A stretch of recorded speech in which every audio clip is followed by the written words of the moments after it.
ہجرت کرتے ہوئے اپنے گھر سے نکلے اللہ کی طرف۔ یعنی اس آیت میں اللہ سبحانہ وتعالیٰ نے سمجھایا ہے کہ ہجرت فقط مکان بدل لینے کا نام نہیں ہے، شہر بدل لینے کا نام نہیں ہے۔ تم ہجرت کر رہے ہو اس خاطر کہ تم اپنے گھر سے جا رہے ہو اللہ اور اس کے رسول کی طرف۔ سبحان اللہ سبحان اللہ۔ وہ ہجرت آپ یہیں پر اپنے شہر میں، میلبرن میں، جہاں کہیں آپ سماعت فرما رہے ہیں، وہاں خود اپنی ذات میں اس ہجرت کو انجام دے سکتے ہیں سبحان اللہ کہ جب آپ خواہشات نفسانی سے ہجرت کرتے ہیں اللہ سبحانہ وتعالیٰ کی طرف، یہ بھی ہجرت ہے۔ سبحان اللہ سبحان اللہ۔ محمد صلی اللہم صلی علی محمد و علی محمد۔ عرض کر چکا ہوں جناب عباس تابش صاحب کے مصرے کہ ایسے تو کوئی ترک سکونت نہیں کرتا، ہجرت وہی کرتا ہے کہ جو بیعت نہیں کرتا۔ ہجرت وہی کرتا ہے جو بیعت نہیں کرتا، اس لیے کہ اگر اسی انداز سے کہ جیسے سارا معاشرہ جی رہا ہے ہم بھی جیتے رہیں تو پھر تو ہجرت کا کوئی تصور ہی نہیں ہے۔ ہجرت تو وہی کرے گا کہ جو معاشرے کے کسی قدر کو، کسی اقدار کو، کسی ویلیو کو چیلنج کر رہا ہے۔ اسی خاطر ہے کہ امام حسین علیہ السلام نے یہی لفظ استعمال کیا ہے کہ انی لم اخرج عشرا ولا بطرا ولا مفسدا ولا ظالما، کہ میں خروج اس لیے نہیں کر رہا ہوں کہ یا کو میں شرارت کرنا چاہتا ہوں، یہ لفظ امام کا اس لیے میں ترجمہ کر رہا ہوں، عشرا ولا بطرا، نہیں غرور کی وجہ سے ایک جگہ سے دوسری جگہ جا رہا ہوں، ولا مفسدا، نہیں فساد کرنا چاہتا ہوں، ولا ظالما، نہیں کوئی ظلم کرنا چاہتا ہوں، انما خرجت لطلب اصلاح فی امت جدی، میں خروج اس لیے کر رہا ہوں کہ میں اپنے جد محمد مصطفیٰ کی امت کی اصلاح چاہتا ہوں۔ واسیر بسیرت جدی، اور میں عمل کروں گا اپنے جد رسول اللہ کی سیرت پر، اسیر بسیرت جدی، اسی سیرت کو اختیار کروں گا کہ میرے جد رسول اللہ کی سیرت ہے، وہ ابی، اور میرے بابا کی سیرت ہے، علی ابن ابی طالب، میرے بابا کا نام علی ابن ابی طالب ہے۔ یہ کہتے ہوئے امام حسین علیہ السلام مدینہ سے چلے تھے۔ تو آپ اولیاء خدا کی ہجرت ملاحظہ فرمائیے گا، حضرت ابراہیم علیہ السلام کی ہجرت کا ذکر قرآن کریم میں موجود ہے، سورہ ابراہیم آیت نمبر 37۔ حضرت ابراہیم اللہ سبحانہ وتعالیٰ سے کہتے ہیں کہ ربنا انی اسکنت، پروردگار میں یہاں چھوڑ کر جا رہا ہوں ذریتی، اپنی ذریت کو، بواد غیر ذی زرع، ایک ایسی وادی میں کہ جہاں پر کوئی زراعت نہیں، مکہ صحرا تھا، عند بیتک المحرم، تیرے احترام والے گھر کے پاس میں اپنی ذریت کو چھوڑ کے جا رہا ہوں۔ حضرت حاجرہ اور حضرت اسماعیل علیہ السلام کو انہوں نے وہاں چھوڑا، فلسطین سے ہجرت کی انہوں نے، مکہ آئے، بیت وہاں موجود تھا، اللہ تعالیٰ کا بیت تو حضرت آدم علیہ السلام ہی نے تعمیر کیا تھا، بعد میں حضرت ابراہیم اور حضرت اسماعیل علیہ السلام نے اس گھر کی دیواروں کو بلند کیا تھا۔ وَإِذْ يَرْفَعُ إِبْرَاهِيمُ الْقَوَاعِدَ مِنَ الْبَيْتِ وَإِسْمَاعِيلُ رَبَّنَا تَقَبَّلْ مِنَّا، یہ سورہ بقرہ کی آیت ہے کہ آپ یاد کیجئے حبیب اس وقت کو کہ جب ابراہیم اور اسماعیل مل کر خانہ کعبہ کی دیواروں کو بلند کر رہے تھے، یعنی بیت پہلے سے تھا، وہ دیواروں کو بلند کر رہے تھے، سبحان اللہ۔ اور انہوں نے کہا نہیں زبان سے، یہ نہیں ہے کہ قالا، دونوں نے مل کر کہا کہ پروردگار تو ہماری جانب سے اس عمل کو قبول فرمانا، ربنا تقبل منا، ان کے عمل کی کیفیت یہ تھی کہ ان کا عمل یہ کہہ رہا تھا کہ پروردگار تو ہماری جانب سے اسے قبول فرما، یعنی آپ کے عمل کا معیار وہ ہو کہ خود بخود عمل اس بات کی گواہی دے کہ پروردگار تو اسے قبول فرما۔ یہ حضرت ابراہیم علیہ السلام کی ہجرت ہے، اور جب انہوں نے یہ ہجرت فرمائی تو سرکار ختمی مرتبت کی بھی ہجرت تاریخ میں۔ اچھا، اس ہجرت میں وَاجْعَلْ أَفْئِدَةَ النَّاسِ تَهْوِي إِلَيْهِ، سبحان اللہ، کہ میں اپنی ذریت کو اس غیر آباد شدہ بستی میں چھوڑ کے جا رہا ہوں، وادی میں چھوڑ کے جا رہا ہوں، اور میری دعا یہ ہے کہ وَاجْعَلْ أَفْئِدَةَ النَّاسِ تَهْوِي إِلَيْهِمْ، کہ تو انسانوں کے دلوں کو میری ذریت کی طرف موڑ دے۔ یہ حضرت ابراہیم علیہ السلام نے دعا کی تھی ہجرت کے وقت۔ آپ کا آج اس مجلس امام حسین علیہ السلام میں آنا خود حضرت ابراہیم علیہ السلام کی دعا کی تعبیر ہے۔ امام حسین ذریت ابراہیم علیہ السلام میں سے، حضرت ابراہیم نے کہا تھا کہ میں دعا کر رہا ہوں کہ پروردگار تو میری ذریت کی طرف لوگوں کے دلوں کو موڑ دینا۔ بات باز ہو رہی ہے؟ اللہ اکبر، اللہم صلی علی محمد و علی محمد۔ آپ کا آج اس ورکنگ ڈے پر، کل بھی ورکنگ ڈے ہے، انتہائی مناسب تعداد میں یہاں تشریف لانا خود اس بات کی دلیل ہے کہ اللہ سبحانہ وتعالیٰ نے انسانوں کے دلوں کو موڑ دیا ہے ابراہیم علیہ السلام کی ذریت کی طرف۔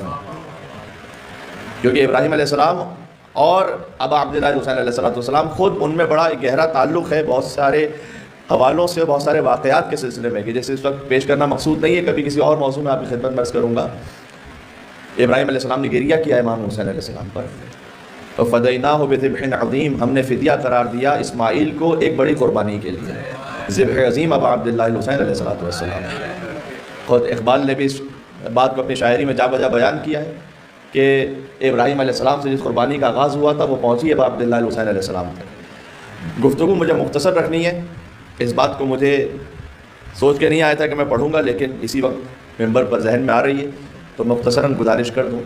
وہ یہ کہ ایک بڑے شاعر گزرے ہیں فارسی زبان میں، حافظ، ادبیات فارسی کے سب سے بڑے شاعر ہیں۔ انہوں نے ایک شعر یہ کہا تھا کہ مرید پیر مغانم زمن مرنج اے شیخ کہ وعدے تو کر دی و بجاؤ آورد، اے شیخ آپ مجھ سے رنجیدہ نہ ہوں اس لیے کہ میں اپنے پیر کا مرید ہوں، چونکہ وعدہ آپ نے کیا تھا لیکن وفا انہوں نے کیا تھا۔ یہ ایک شعر ہے حافظ کا۔ حافظ کے بڑے عرفانی اشعار ہیں اور فقط افسانہ گوئی نہیں ہے، یہاں پر کسی حقیقت کی طرف اشارہ ہے۔ تو تہران کے ایک بڑے عالم ہیں، وہ اپنی کتاب میں لکھتے ہیں کہ ایک جوان تھا کہ جو آیا آیت اللہ دری کے پاس، محرم کی مجالس تھی، اور اس نے آ کر مجلس سے پہلے یہ پوچھا کہ مجھے یہ بتائیے گا کہ حافظ کے شعر کا کیا مطلب ہے کہ مرید پیر مغانم زمن مرنج اے شیخ۔ پیر کہتے ہیں امام کو، رہبر کو، شیخ کہتے ہیں فارسی زبان میں کسی بزرگ کو جس کا احترام آپ کریں۔ تو اے شیخ میں مرید ہوں اپنے پیر کا، آپ سے بڑھ کر میں ان کا مرید ہوں، اس لیے کہ وعدہ آپ نے کیا تھا لیکن اس وعدے کو وفا اس پیر نے کیا تھا۔ تو آیت الدری نے کہا کہ میں بھی ممبر پہ جا رہا ہوں خطاب کرنے کے لیے، تو میں بتلاتا ہوں آپ کو کہ شعر کا کیا مطلب ہے، اور انہوں نے شعر کی وضاحت کی، اور وضاحت یہ کی کہ حضرت آدم علیہ السلام، یہاں شیخ سے مراد ابو البشر حضرت آدم ہے، اور پیر سے مراد مولا علی علیہ السلام ہے۔ حافظ کہہ رہے ہیں حضرت آدم سے کہ اے آدم آپ مجھ سے اس بات پر رنجیدہ نہ ہو کہ میں آپ سے زیادہ مرید ہوں علی ابن ابی طالب کا، اس لیے کہ وعدہ آپ نے کیا تھا اور وفا انہوں نے کیا تھا۔ یہ کون سے وعدے کی بات ہو رہی ہے؟ لا تقربا هذه الشجرہ، اللہ تعالیٰ نے کہا تھا کہ خبردار گندم کے درخت کے قریب نہ جانا۔ حضرت آدم علیہ السلام سے ترک اولا ہو گیا، وہ چلے گئے، تو وعدہ آدم علیہ السلام نے کیا تھا لیکن وفا علی ابن ابی طالب نے کیا تھا، کہ علی نے ساری زندگی جو کی روٹی کھا کر گزارا کیا، جبکہ علی نے وعدہ نہیں کیا تھا۔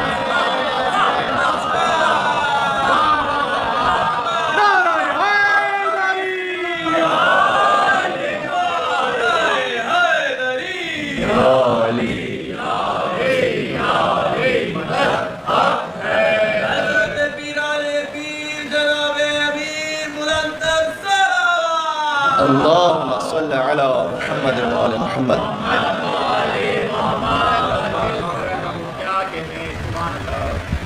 ان دو مصروں کو میں نے آج کی مجلس میں کیوں پڑھا ہے؟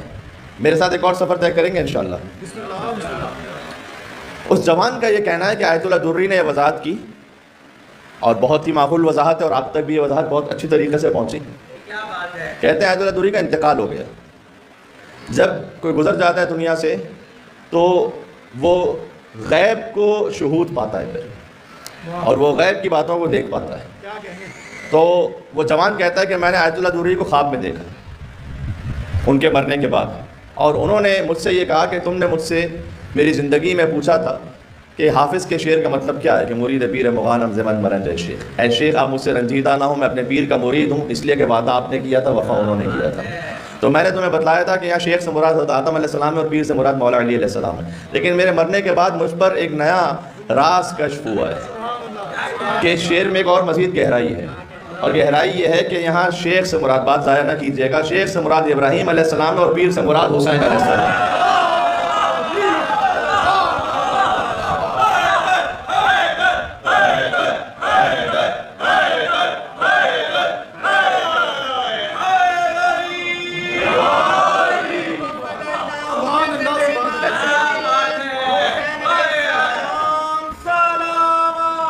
اللہم صلی علی محمد و آل محمد۔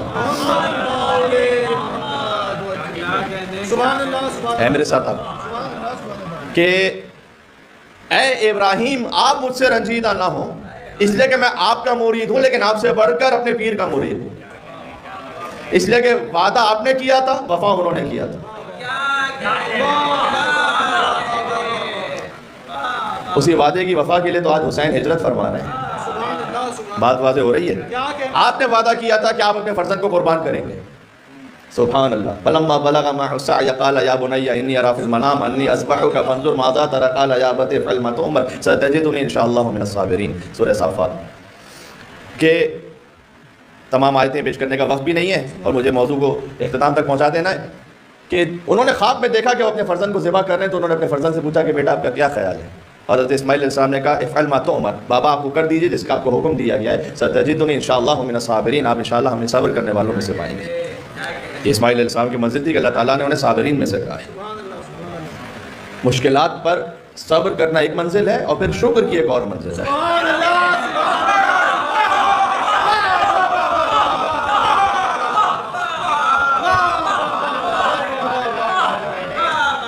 جو مخصوص ہے ابا عبداللہ حسین علیہ السلام سے، مخصوص ہے علی اور اولاد علی کی ابن ابی طالب علیہ السلام سے۔ بات بازر مل کے اور صلوات بیدے نام حیدر کرار ابا عبداللہ حسین علیہ السلام۔ اب پہنچ رہی ہے؟